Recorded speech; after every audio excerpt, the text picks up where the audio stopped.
ဒီနေ့ပြောပြပေးမှာတော့ N3 ခန်းကြီးရဲ့ Unit 2ရဲ့အခန်းနံပါတ်2ပါအဲ့တော့ပထမဦးဆုံးခန်းကြီးလေးကခါအဲရူသူကexchange လုပ်တယ်ပေါ့နော်ပြောင်းလဲလိုက်တယ်ဆိုတဲ့အဓိပ္ပာယ်မျိုးပါအဲ့တော့ nori မကစီးသည်ဆိုတော့ nori ခါအဲရူဆိုတော့ပြောင်းစီယထာကနေကားပြောင်းစီတာမျိုးဒါမှမဟုတ်ယထာတစ်စီးကနေတခြားတစ်စီးပြောင်းစီတာမျိုး nori ခါအဲရူပြောင်းစီသည် nori ခါအဲကြတော့ noun အနေနဲ့အသုံးပြုသွားတာပါပြောင်းစီခြင်း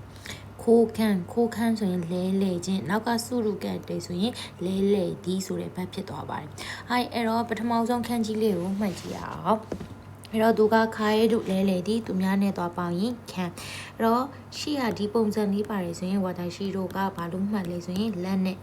က်လို့မှတ်တယ်နော်အဲ့တော့လဲလဲလေးဆိုမှတော့ဝါတာရှိတို့ကလက်နဲ့လဲလဲမယ်အဲ့တော့ဘာဖြစ်လို့လဲလဲလိုက်တာလဲဆိုရင်ခုမြင်ဒီပုံစံလေးမြင်ခဏခုမလို့အခုနဲ့မှတ်ပါတယ်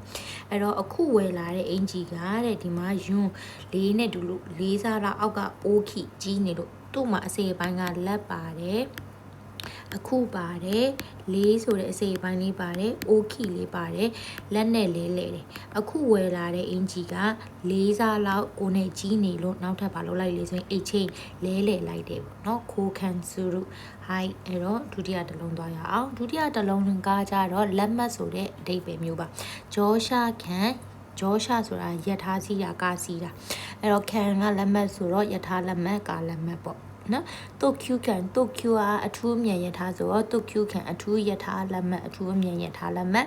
အဲ့တော့ short time ကဖိတ်ကြားစာဆိုတော့ခံလက်မှတ်ဆိုတော့ဖိတ်စာမျိုးဖြစ်သွားပါတယ်အဲ့ဒါပြီးရင် can buy key အဲ့တော့ can ကလက်မှတ်ဘိုင်းရရောင်းတာ key ကဆက်ဆိုတော့ can buy key ကကြတော့လက်မှတ်ရောင်းဆက်ပါအဲ့ဒါပြီးရင် new jaw can new ဆိုတာဝင်တာ jaw ဆိုတာနေရ can ဆိုတာလက်မှတ်ဆိုတော့ဝင်ခွင့်လက်မှတ်ပေါ့နော်ပွဲတွေပါတယ်ဝင်လို့ရတဲ့လက်မှတ်ကဲအဲ့တော့လက်မှတ်အဲ့တော့ဘယ်လိုမှတ်မလဲဒီမှာနှစ်ချက်လေးဆွဲလိုက်လို့2ယောက်ဘာ2ယောက်လဲဆိုရင်အမျိုးသား2ယောက်ဒီခန်းကြီးလေးကိုဝါတာရှိလို့ရှိမှအမျိုးသားလို့မှတ်ခဲ့ပြီးเนาะအဲ့တော့ဘယ်2ယောက်ဘာ2ယောက်လဲဆိုရင်အမျိုးသား2ယောက်ကတဲ့အဲ့တော့ဘာလဲဆိုရင်အောက်ကပုံစံလေးကိုမြင်ရင်ဒီပုံစံလေးမြင်ဝါတာရှိတော့အမြဲတမ်းဓာလို့ပြောတယ်အဲ့တော့ဓာပြိုင်ပွဲလက်မှတ်ဝယ်လိုက်တယ်ပေါ့เนาะဒါအဲ့တော့2ယောက်အမျိုးသား2ယောက်အဲ့တော့အမျိုးသား2ယောက်ကဘာပြိုင်ပွဲလက်မှတ်လဲဆိုရင်ဒါပြိုင်ပွဲလက်မှတ်ကိုဝယ်လိုက်တယ်အဓိကဒီခန်းကြီးလေးကလက်မှတ်ဟိုက်အဲ့တော့3လုံးမြောက်ခန်းကြီးက UB လက်ချောင်းသူတစ်လုံးနဲ့ဆိုရင် UB အဲ့တော့ UB ဝါကြတော့လက်စုပ်သူများနဲ့သွားပေါင်းရင်ရှိတေးဆိုတာကညွှန်ကြားခြင်းသတ်မှတ်ခြင်းနောက်ကစုရုကတ်တယ်ဆိုရင်ညွှန်ကြားသည်သတ်မှတ်သည်ရှိတေးစိတ်ကြီးညွှန်ကြားထားတဲ့ထိုင်ကုန်ဆိုတော့တနည်းအားဖြင့်သတ်မှတ်ထားတဲ့ထိုင်ကုန် booking လုပ်ထားတဲ့ထိုင်ကုန်ပေါ့နော်ရှိတေးခံကလက်မှတ်ဆိုတော့ကြိုတင်လက်မှတ်ဒီလိုမျိုးပြောတာပါဟိုင်းအဲ့တော့ဝါတာရှိတော့ UB နဲ့မှတ်ရအောင်လက်ချောင်းပြီးရင်သူကရှိတဲ့ညွန်ပြသည်အဲ့နှစ်ခုနဲ့တွဲမှတ်ပါမယ်လက်ချောင်းနေဆိုတာဘယ်မှာရှိရလဲဆိုရင်လက်မှာရှိလို့လက်အစိပ်ပိုင်းလေးကိုဆွဲလိုက်တယ်အဲ့တော့လက်ချောင်းနေတာရှိရင်ညွန်ကြားလို့ရတယ်ဘယ်သူတွေကိုလဲဆိုရင်ထိုင်နေတဲ့လူတွေကိုလည်းညွန်ကြားလို့ရတယ်လို့ကောင်းကင်ဘဝနေမင်းကြီးကိုလည်းညွန်ပြလို့ရတယ်နော်အဲ့တော့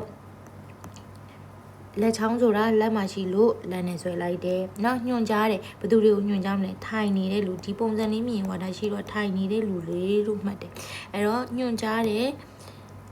လက်ချောင်းဆိုတာလက်မှာရှိလို့လက်လေးဆွဲလိုက်တယ်လက်ချောင်းရှိရင်ဘာလုပ်လို့ရလဲညွှန်ပြလို့ရတယ်ညွှန်ကြားလို့ရတယ်ပြီးရင်ညွှန်ပြမယ်ဘယ်သူကိုလဲနေမင်းကြီးကိုညွှန်ပြမယ်ဟိုက်3လုံးမြောက်ခန်းကြီးလေးရမယ်လို့ထင်ပါတယ်လေးလုံးမြောက်ခန်းကြီးကကြတော့ကြိုတင်ဘိုကင်လုပ်တယ်ဆိုတဲ့commentတေးတက်မှတ်တာပေါ့နော်ခုနပုံစံရောတေးဆိုရင်ဆန်စီတို့ကအစီအစဉ်ဆိုတဲ့ပုံစံမျိုးဖြစ်သွားတယ်တေးရှော့ခုသူကတေးရှော့ခုကစားတာအဲ့တော့တက်မှတ်ထားတဲ့အစားအစာဥမာဆန်စီတို့ KFC တို့လော်ဒီရီယာတို့မှာဆိုရင်ဥမာကိုလာယူမလားတခုချင်းစီလည်းယူဝယ်လို့ရတယ်ပေါ့နော်အဲ့လိုမှမဟုတ်ဘဲနဲ့သူတို့သတ်မှတ်ထားတဲ့ A set B set ဆိုတာမျိုးရှိရဲ့အမှဆိုရင်ကိုလာပါတယ်ကြက်ကြော်ပါတယ်အဲ့ဆိုသူတို့သတ်မှတ်ထားတဲ့ဟာမျိုးဆိုရင် day shot ခုလို့တော့ပါနဲ့အဲ့တော့ day in ကသတ်မှတ်တဲ့ in ဆိုတာလူဆိုဖော်ပြတာဆိုတော့ day in ဆိုတော့သတ်မှတ်လူဦးရေ Hi အဲ့တော့ဒီခန်းကြီးလေးကိုမှတ်ဖို့ဆိုရင်စမ်းစေးတို့ M5 ကဒီအရှိပေါ့နော်အရှိခြေထောက်လေးကိုမြင်ကြည့်ပါအဲ့တော့ဒီနားလေးကအစိပ်ပိုင်းလေးကခြေထောက်မှာပါတဲ့အစိပ်ပိုင်းလေးနဲ့တူတယ်ပေါ့နော်အဲ့တော့သူများအမိုးအောက်မှာနေတယ်သူများအိမ်သူများအမိုးအောက်မှာနေရဆိုရင်ကိုယ့်ရဲ့ခြေထောက်ဒီမှာအရှိနဲ့တူလို့ခြေထောက်ကိုယ့်ရဲ့ခြေထောက်တွေကတဲ့ဘယ်လိုလုပ်ရလဲဆိုရင်သူတို့သတ်မှတ်ထားတဲ့အချိန်မှာသွားရတယ်လာရတယ်စားရတယ်ပေါ့နော်အဲ့တော့ဒီအမိုးအောက်မှာသူများအမိုးအောက်မှာနေပြီဆိုရင်ကိုယ့်ရဲ့ခြေထောက်တွေကဘယ်လိုလဲဆိုရင်သတ်မှတ်ထားတဲ့အခြေအနေမျိုးမှာလောက်ရတယ်၊ကြိုင်ရတယ်။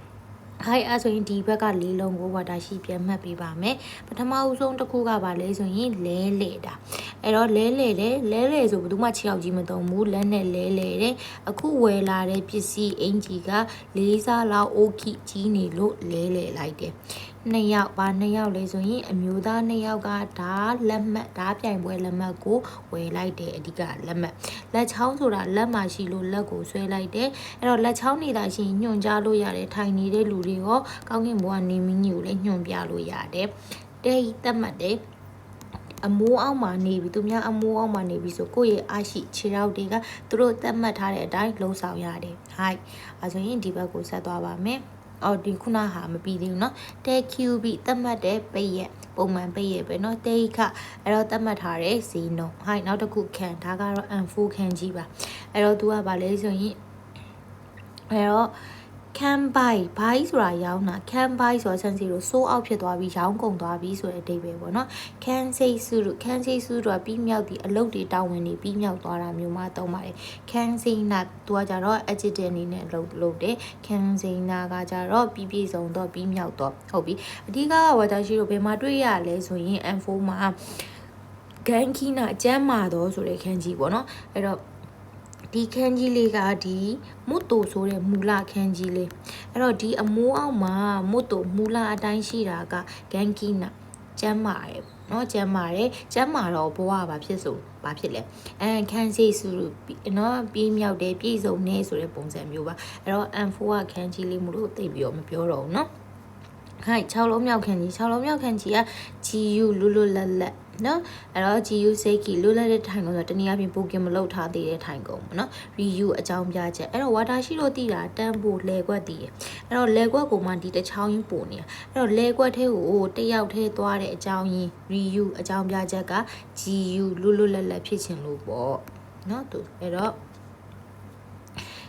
ဘလို့မှလဲဆိုရင်လဲခွက်ထဲကိုဒီမှာတစ်ချောင်းရရှိထွက်နေလို့တယောက်တည်းသွားတဲ့ review အကြောင်းပြချက်ကဘာဖြစ်ချင်လို့လဲဆိုရင်အကြောင်းပြချက်က GU လွတ်လွတ်လပ်လပ်ဖြစ်ချင်လို့ GU စိတ်ခိအဲ့တော့လွတ်လပ်တဲ့ထိုင်ကုန်ဆိုတနည်းအားဖြင့်ပိုကင်မလောက်ထားတဲ့ထိုင်ကုန်ထိုင်လို့ရတယ်ပေါ့နော်နောက်တစ်ခု fukushu ကပြန်လဲလေးကျင့်ကန်fuku အသွားအပြန်ဆိုဥမာစံစီတို့လက်မှတ်ဖြတ်တယ်ဆိုရင်တချို့ဆိုရင်တစ်ချောင်းနဲ့ဖြတ်တာရှိရမဟုတ်ဘူးအသွားပြန်တစ်ခါလေးဖြတ်မှာဆိုရင် fuku ကိုသုံးတာပေါ့နော်ဟုတ်ပြီအဲ့တော့ fuku ကိုလေ့လာကြည့်အောင်စံစီတို့တနည်းအားဖြင့်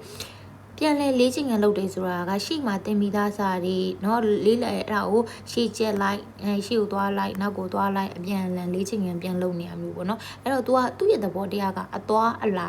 အပြန်ရှိရအဲ့တော့စမ်းစီတို့ M5 ကမှတ်မိတဲ့ ikima သွားသည်ဆိုတဲ့ခန်းကြီးလေးဆွဲလိုက်เนาะအဲ့တော့အသွားပြန်လုပ်တယ်ဆိုတော့သွားတဲ့ခန်းကြီးလေးရဲ့တစ်စိတ်တစ်ပိုင်းလုံးမယ်เนาะအဲ့တော့သွားတယ်ပြန်နေဆိုတာတွေကဘယ်မှာသွားတယ်ပြန်အသွားပြန်လုံးနေကြလဲဆိုရင်နေခင်းဘက်မှာเนาะဒါလေးအဲ့တော့နေလုံးနေ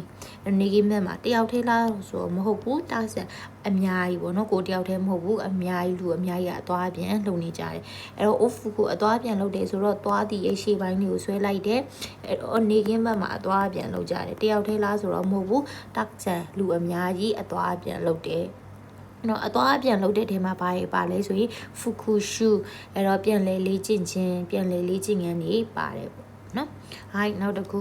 ရှလုံးမြောက်ခန်းကြီးကပါလဲဆိုရင်ယော်ဆိုတဲ့ကြိုတင်ဆိုတဲ့အဓိပ္ပာယ်ပေါ့နော်အဲ့တော့ယော်ရကုကြိုတင်ဘိုကင်လုပ်တယ်တန်ကီယော်ဟိုမိုးလေဝသကြိုတင်ခံမှန်းချက်မိုးလေဝသဆိုတာလဲကြိုတင်ပြီးတော့ခံမှန်းရတာမို့လို့ယော်ပါတယ်ယော်ဆန်းကကြတော့ဘာချက်မူပေါ့နော်ဘာချက်ဟ Hi, error blue mem ne so yin khata khana ma li ne du lo mama lo mem mama ga di pong san li ko ji mai so yin san se wada shi lo wan pyaw myan li ne duတယ်ပေါ့နော်အဲ့တော့မမကအမြဲတမ်းအဆင့်1ရနေတာကဘာလုပ်ထားလို့လဲဆိုရင် तू ကကြိုတင်ပြင်ဆင်ထားလို့ပေါ့ तू ကကြိုတင်ပြင်ဆင်ထားလို့အဲ့တော့ယောဆိုတာကစံစီတို့ကြိုတင်လှုပ်ဆောင်နေဆိုတဲ့အဓိပ္ပာယ်မျိုးရှိတယ်နော်ယောရခုဆိုရင်ကြိုတင်ပို့ခင်လုပ်တဲ့တန်ခီယောဟိုမိုးလေဝသခန့်မှန်းချက်ယောစံပါချက်ငွေHi, Kolo Myo Kenji. Kolo Myo Kenji ကဘာလဲဆိုရင် N4 က Kenji ပါပဲနာရာကြီးမှနာရာကိုတင်ယူသည်သူများနဲ့တော့ပေါင်းရင်ရှူယောရှူယောကကြိုတင်တာရှူကလေးလာတာဆိုတော့ကြိုတင်လေးလာခြင်းအဲ့တော့ဂခုရှူကလေးလာသည်အဲ့တော့လေးလာတယ်ဒီပုံစံလေးမြင်ရင်ဝါတာရှိကတောင်ပန်လို့မှတ်ပေးပါဘာလို့မှတ်ပေးပါလဲဆိုရင်တောင်ပန်အဲ့တော့တောင်ပန်ဖြန့်ပြီးတော့အောက်ကရှိရိုးဤအဖြူရောင်ခန်းကြီးတောင်ပန်ဖြန့်ကိုယ့်ရဲ့တောင်ပန်ကိုဖြန့်ပြီးတော့ဖြူဖြူစင်စင်ရှာဖွေလောက်ကင်စားတောက်ခြင်းလို့အခုချိန်မှာဘာတွေလုပ်နေရလဲဆိုရင်နာရာကြီးမှနာရာဦးစာတွေတင်ယူနေရတယ်လို့မှတ်မယ်အဲဆိုရင်ဒီဘက်ကခန်းကြီးတွေကိုပြန်ပြီးတော့ပြောကြည့်ရအောင်အဲ့တော့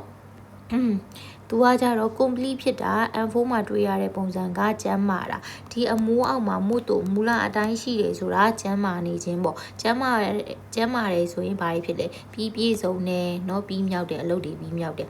လေခွက်ထဲကိုတယောက်ထဲသွားရတဲ့ RU အကြောင်းပြချက်က GU လွတ်လပ်ဖြစ်ခြင်းလို့အသွားပြန်လောက်တာဖြစ်တဲ့အတွက်ကြောင့်မို့အသွားခန်းကြီးလေးကိုအစိပ်ပိုင်းလို့ဆွဲလိုက်တယ်ဘယ်ချိန်မှာအသွားပြန်လောက်လဲဆိုနေကင်းဘက်မှာအသွားပြန်လောက်တယ်တက်ဆန်လူအများကြီးအသွားပြန်လောက်ကြတယ်မ